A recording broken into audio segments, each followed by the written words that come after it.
It's People for the American Way's top priority to protect everyone's vote on Election Day in general, and in particular in the upcoming elections in 2007 in some states and 2008 with the presidential election and primaries that are coming up. We are working with in Congress to make sure that election reform legislation that's urgently needed is passed. We're supporting bills like Rush Holt's bill that requires all voting machinery to produce a paper ballot of record that will be counted and audited. That eliminates secret source code and other software. This is a very, very important bill. We've seen incredibly troubling things in places like Sarasota County, Florida, where 18,000 votes disappeared off the machines in a race that was decided by only 369 votes. So voting machine reform is a really top priority. We're also working on the state level with regard to that.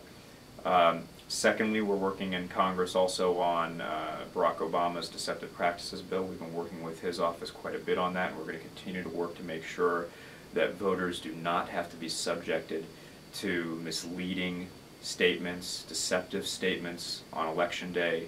Things like what voters in Orange County, California had to go through, where I believe around 15,000 Hispanic voters received a letter threatening them, telling them that they couldn't vote if they were immigrants, which is untrue, as naturalized citizens are absolutely allowed and afforded the right to vote just like any other citizens are.